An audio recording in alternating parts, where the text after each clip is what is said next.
Hi everyone and welcome back to my channel. I'm Candy, and if you're new over here, I make a little bit of cleaning videos, mommy videos, fitness videos lately because I'm in the middle of a weight and loss journey or something like that. I don't even know. And a little bit of mix of everything. But today I wanted to do something a little bit different and kind of get something off my chest that I've been like really anxious about. And I had someone say in a comment on a previous video that I don't seem like a very anxious person because I said something about my anxiety, and I am. I know it doesn't portray on camera, but I have a lot of weird anxieties about a lot of weird things, and a lot of them stem around my children and like things happening to them or things happening to me where I can't take care of them, things like that. So I don't know, I'm trying to work on it the best I can. I therapize myself the best I can. We're working on it. So one of the things that has been really weighing on me and making my anxiety ramp up was we had started talking about trying to have another baby. And it's like the closer that the time frame that we gave ourselves to start trying came, the more anxious I got, the more out of sorts I got. Like, I shut down for a whole week, and I'm going to go in more into that later, but I started really thinking about like why I was doing this, if I really wanted to do this, if I was doing it for the correct reasons, and I don't know, a lot of things came up in my head with that. So I don't know, I just think that society puts a whole bunch of pressure on people, especially as soon as you get married or talk about getting married, to start having babies like right away. That seems like, that's the thing to do. You get married, you have babies, then you have another baby and another baby. And then they're like, wait a minute, you had too many babies. You're a crazy person. So I don't know. But it seemed like from the very beginning, when me and my now husband got serious, people were like, oh, when y'all gonna start having for a baby or trying for a baby? Like, y'all would make adorable babies. Come on, with those beautiful blue eyes that your husband has, you will have adorable babies with blue eyes. Guess what? Neither one of our babies have blue eyes. Mama, I heard a wolf. You heard a wolf? Did you heard a wolf? I don't think there was a wolf. You want to say hi? Are y'all sweaty? This is one of my babies. Say hi. Hi. Can you go in there and play with Daddy? Apparently there's wolves in the backyard. Believe me, there's no wolves. Anywho, from the very, very beginning, we were pressured to have kids. And even on our wedding day, a person that I had never met that was like a friend of his family's came up and they were like, so now it's time to start on that family. And he was like, well, she's already pregnant, because I had found out that I was pregnant 2 weeks after getting engaged. So we moved the wedding up and got married. I think I was like 13 weeks pregnant when we got married. Yeah, so it moved very quickly. But I did feel pressured to have that baby like right away. And I was 26. Oh, I was so old. I was beginning to be an old maid. Like, I needed her to get married and start popping those babies out, Because I thought I was going to start having babies at like 22, 23 and be done by 26. Yeah, it didn't go that way. So of course, after Harrison got here, we were so excited. The whole family was. He was actually the very first grandchild on both sides. And my husband is an only child, and my sister doesn't plan on having any children. So it might be the only ones that they ever get. So they were super, super excited. But as he got a little bit older, they were like, hey, he needs a sibling. Let's try for another one. So, and I felt like I wanted another baby though. After Harrison, I knew that I wasn't done having babies and I wanted another baby. I felt like, I don't know, I just knew it was in my future to have another baby. So we started trying for that one, and we didn't even try for Harrison. So I was like, oh, it's going to be so easy. So started trying for that one, and it wasn't easy. It took a lot of work. It took 11 months of tracking periods and taking ovulation tests and having negative test after negative test and disappointment after disappointment. And every month I would tell myself, like, oh, I know I'm pregnant this time. I know I'm pregnant. And I wasn't. And not only did I feel like I was letting my husband down and myself down, I was letting the family down by not producing another, I don't know, I was going to say heir, but it's not like we have this great fortune. But producing another life into the family, I'm not, it sounds like our family pressures us a whole bunch. Like, they don't mean to, but they kind of do.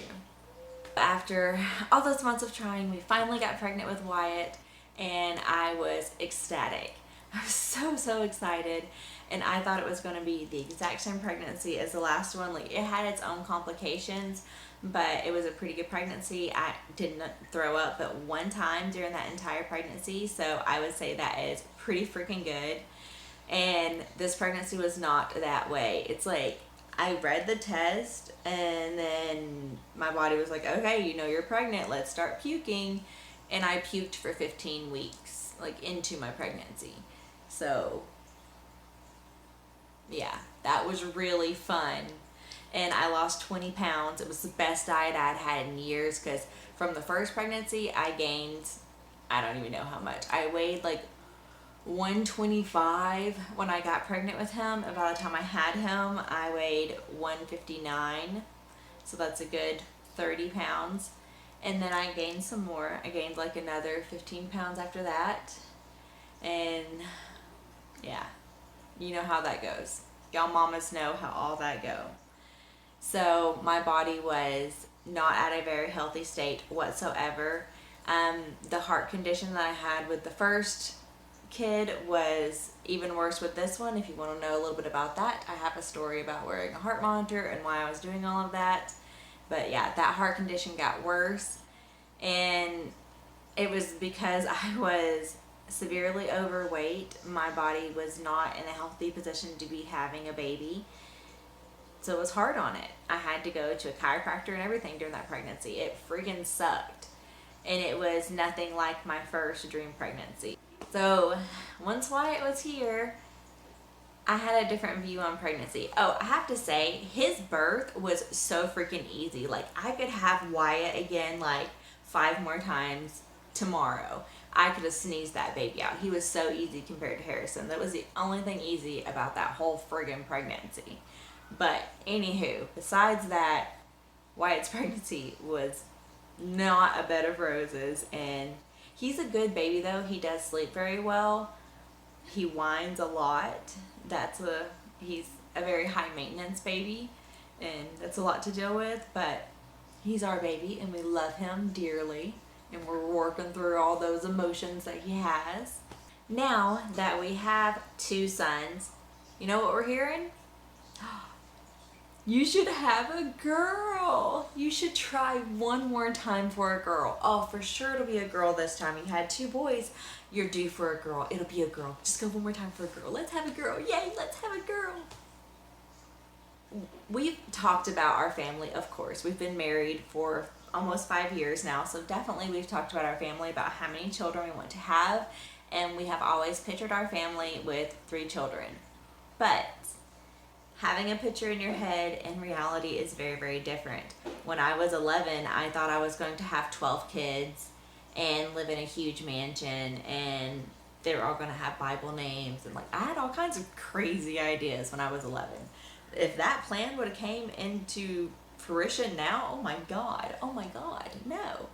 So our picture that we have in our head, I think, is what I've been struggling with the most. Is, you know, we've always pictured those 3 children. We've always pictured having a girl in there somewhere, hopefully. But does that picture need to adjust for me and my husband and not for everybody else? I don't want to come across the wrong way in this. Like, I want y'all to know that if I did happen to be pregnant, because we are not preventing in any way other than like natural family planning. Like, I track my cycles and just do the reverse of what you would do with trying to conceive. You just skip the, the fun time, and then it stays fun forever because you're not getting pregnant. But if I got pregnant by some chance, I would be so happy and I would accept that child no matter what the circumstances, whatever that pregnancy would be like. I would take it on for the sake of that kid. It's not like I'm going to get rid of the kid or be mad at the kid for coming along when it did, because it's not my plan, it's God's plan for when that happens. So I'm just trying to keep that in mind as well. The thing that I'm struggling with though is that society makes you feel like you have to have that certain number of kids, and it has to be a certain gender or a certain number of those genders for it to be the ideal perfect picture of a family that they have in their heads that they want you to conform to. And are we really going to put ourselves through all of that stress just to please them? And is it really worth taking that on when we're really not ready just because we're feeling the pressure from society to do so? And actually, two of my family members, my mom and my sister, they would love for me to have another baby, but also they're severely concerned because now I've had the LEEP procedure done, and I had Wyatt right at the freaking finish line. I had him at 36 weeks and 6 days. So he was barely considered full term. He wasn't even considered full term, and they almost took him to the NICU, but he was a 7-pound baby at 36 weeks and 6 days. So he was fine. But I already had Wyatt early, and now I've had the LEEP procedure done, and that can come with preterm labor, with pregnancy after that.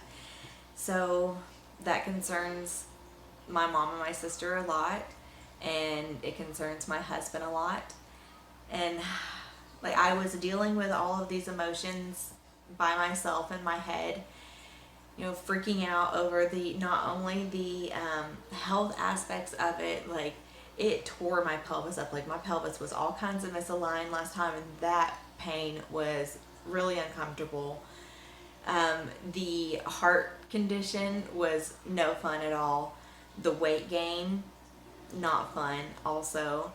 And I've gotten down to a pretty good sustainable weight at this point. I've lost a little over 45 pounds at this point, and I've been freaking killing myself at the gym for 2 months, and I've only lost 3 pounds since then. But my body is changing. I'm seeing different composition in my body, so you know what? It's worth it. I'm gonna stick to it, but that's a whole nother thing.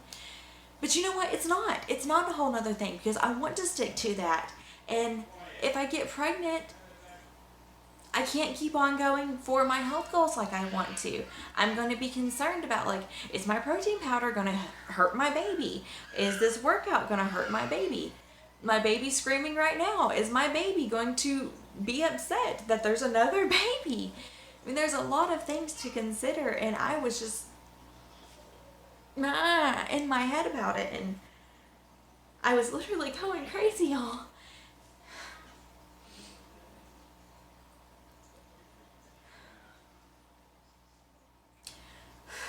So I decided to talk to my husband, and just out of the blue, we were sitting on the couch one night, and I told him, or I just kind of blurted out, "So what do you really think about having a baby? Because I'm really scared." And you know what he said?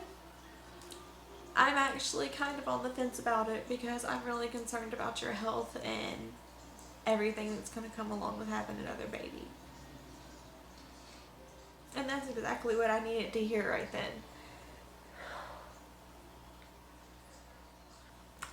Jesus, okay. Whew. Let's chill out.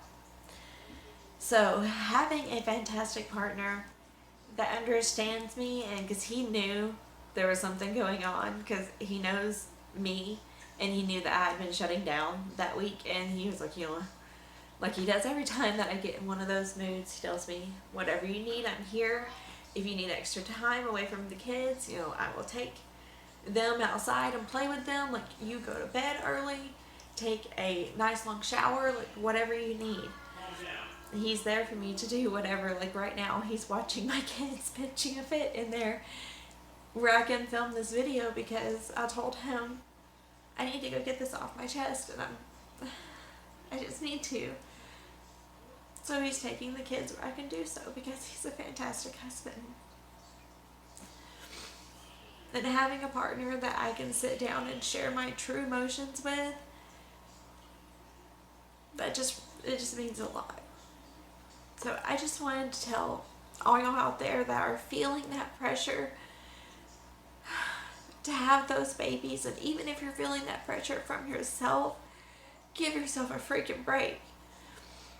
So I guess out of all of this, the point I'm trying to make is when it comes to building your family, growing your family at whatever stage you are in it, you come together with your partner and be honest about all your feelings surrounding it, and hopefully they're honest too, and y'all make the decision together, because at the end of the day, y'all are the ones that are raising that kid, not your family, not all your friends that are saying, oh, it would be so cute to have another little baby. You're going to be the one raising it, you and your husband, or you and your partner. So that is the people that should be deciding if you should be bringing another life into this world. And think about all the aspects of it. Think about the dreams and aspirations you have right now, and how having a baby would affect all those things. In life, we can get thrown curveballs and get pregnant out of the blue without even expecting it. But if we have the power to control it just a little bit and try to get our ideal circumstance that would be best for us right then, if we can try to do that, then don't feel guilty and don't feel that pressure from society and all your friends and your family to have a baby on their time frame, because your time frame is the one that matters. You're the one that's going to be taking care of that screaming baby in the middle of the night. I still have a baby that wakes up in the middle of the night. I don't want to be pregnant. I don't. And when I started thinking about, like, the closer that the trying to conceive day came, like, we were a week away from it when I had my meltdown. It was like a ticking time bomb in my head. And I was starting to, like, not want to get intimate with my husband because I'm like, it's coming, it's coming, it's coming, we have to not.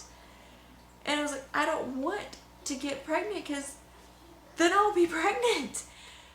And all the things that come along with being pregnant, and I'm not ready for that. And I can choose and take the power and choose not to get pregnant right now. And if I get pregnant, by the grace of God, I will take that blessing. I will take on another pregnancy at this stage right now. But if I can control it to not, for my sanity, and to get that all under control before I bring another life into my life and put another life into this body that has to live with this anxiety and all this stuff going on, I need to take care of me first. And if I can do that and prepare myself to be a better mother for that next child, I'm not going to feel guilty for that. And I'm going to try not to be emotional about it either. And I didn't even know I had all these feelings, and that's why I was shutting down, until I sat down on that day and really started thinking about why I was so scared about this upcoming due date that I set myself. I'm the one that was like, hey, baby, on March, I think it was like 7th, or no, it was in February. Like February something, we're going to start trying. That's supposed to be, the green month. And you know what I started doing? I started tracking all my OPKs to not get pregnant. And my husband knows I'm doing that. And we're okay with it.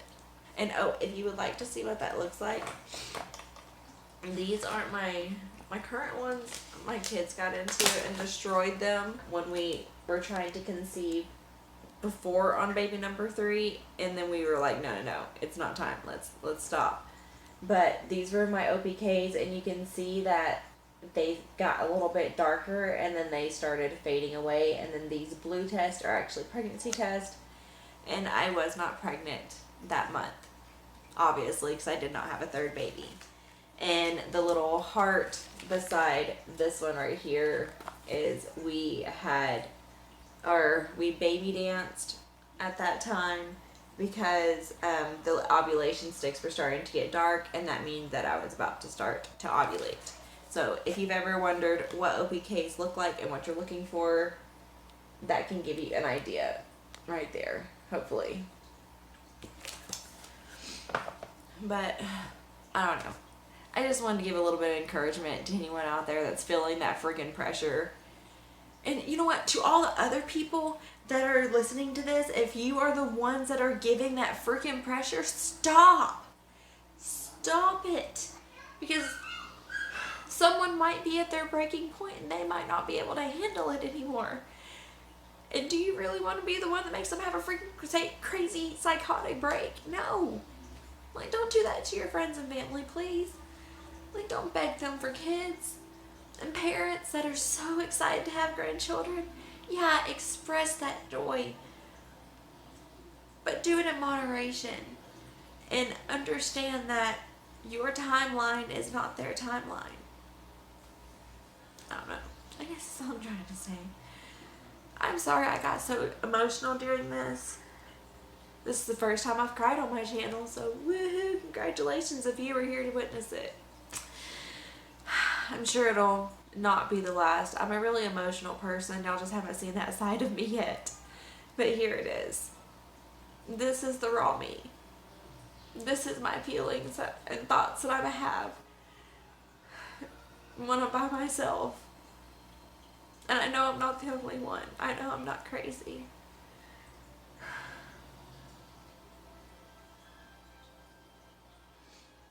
So if this video has resonated with you in any type of way, then I'm going to start an open line of communication over on my Instagram. When I post this video, like, people know that it's up and what it's about. To come over there and talk to me about any feelings that you have around getting pregnant, trying to conceive, because we are eventually going to try to conceive again, and I've been through that journey, you know, at least once, the trying part at least. And I want to open that line of communication to whoever might need it, because I know I'm not the only one out there that feels all that pressure, and I know I'm not the only one that is guilty of putting that pressure on other people. But if you would like to start that conversation, I'm going to have my Instagram right here for you, and you can come on over there and you're welcome to talk about whatever you want to as freely as you want. It is a judgment-free zone. So I just want you to know that there is a safe place to talk about your emotions, and I will try my best to keep the conversations over there as positive as possible, even if we're talking about hard subjects like this. So if you made it all the way to the end of this video, thank you so much, and I will see y'all in the next one, guys, and I will try not to cry. Bye.